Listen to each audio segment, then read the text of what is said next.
All right, let's jump right in. Today, we're going to tackle one of life's biggest questions, but from a really unique metaphysical angle. We're exploring a channeled creation story, all coming from the work of Dr. Joshua David Stone. You know, it's the ultimate mystery, isn't it? It's the question that sits at the very heart of, well, everything. Science, philosophy, religion. For as long as we've been human, we've looked up at the stars and just wondered, how did all this begin? So, The Story of Creation by Dr. Joshua David Stone puts forward an answer that wasn't found in a science lab or some ancient text. Instead, it's said to have been directly channeled from what the author calls higher dimensional spiritual intelligences. And, understanding that unique origin is really the key to the whole thing. So, what does a channeled story actually mean? To really get what this book is saying, we first have to unpack that idea. It's pretty foundational. Okay, so with this, we're kind of stepping outside the box of our usual verifiable sources. A channeled cosmology is basically a picture of reality that's said to be transmitted directly from non-physical beings. In this case, ascended masters, who have supposedly evolved way beyond our human state of being. Now, as you can see here, this whole cosmology isn't just some idea that came out of nowhere. It's actually a synthesis. It weaves together all these threads from a whole bunch of different spiritual traditions. We're talking theosophy, Eastern philosophy, even some esoteric Christianity, all into one big, comprehensive story. Okay, so with that background, let's get to the main event. What is the actual blueprint of existence according to this story? How did the universe actually happen? So the absolute core idea, the one thing you really have to get, is oneness. The idea is that before anything we know existed, no stars, no planets, not even thought itself, there was just a single, infinite, divine source. Everything you see, everything you can't see, it's all just an expression of this one thing. And whenever this book uses the word God or source, it's not talking about some old man in the sky. Not at all. It's describing this all-encompassing field of existence, an infinite consciousness, a pure love, and an absolute intelligence that's both way beyond everything and at the same time inside of everything. So the big question is, how do we get from that state of pure unity to us? The book breaks it down into this four-step process. It starts with the absolute, this state of pure being, no form, just infinite unity. Then comes step 2, emanation, which is where the source kind of expands outward, becoming aware in different ways.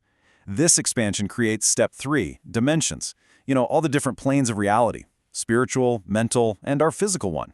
And finally, step 4 is individualization. That's where the one consciousness splits into countless individual souls, almost like little droplets forming from a giant ocean. But why? What's the whole point? According to this teaching, the purpose is actually beautiful and simple. The source wanted to know itself. It created the entire universe just so it could experience its own infinite nature through the countless, unique points of view of every single thing inside of it. So, if we all come from this one unified source, that brings up a huge question, right? Why do we feel so separate all the time, so alone and divided? Well, the book has a name for this. It calls it the illusion of separation. The idea here is that when we come into this dense physical world, we get a kind of spiritual amnesia. We totally forget our connection to the source. And that forgetfulness is what allows the ego to develop, our sense of being a separate I. And that, right there, is the root of feeling isolated. It's where all our human struggles with conflict and anxiety really begin. And this slide just lays it out so clearly. This is the central drama of being human. Our soul's true nature is oneness, unity, infinity.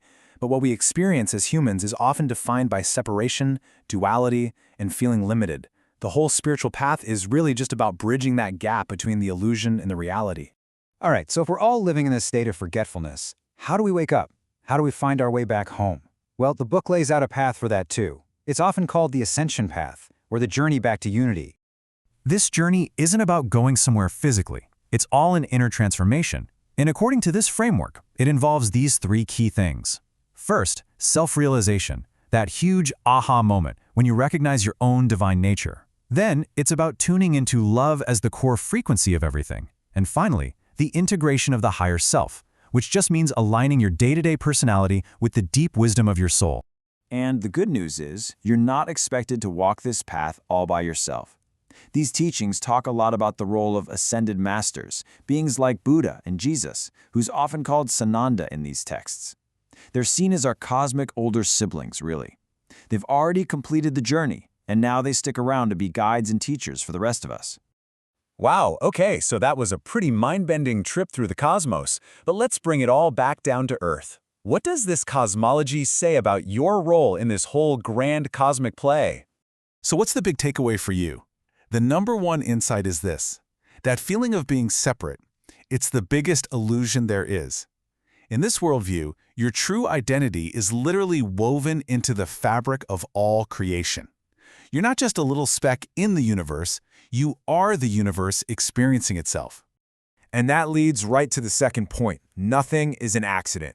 Every single experience, every challenge, every moment of joy, it's all part of this grand, purposeful journey designed for your soul to grow. From this point of view, your life has this deep, built-in meaning. And it all comes together in this final, highest truth. Love is the ultimate reality.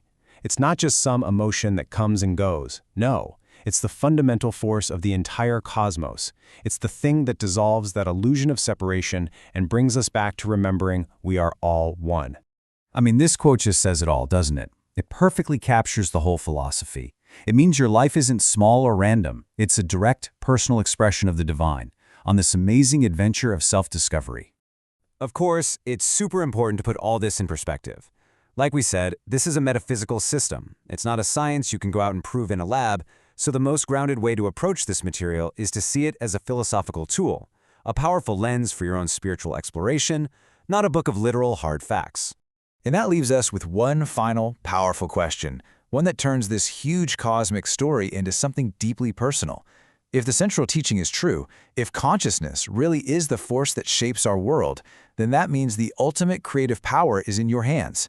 So the question is, what reality are you choosing to create?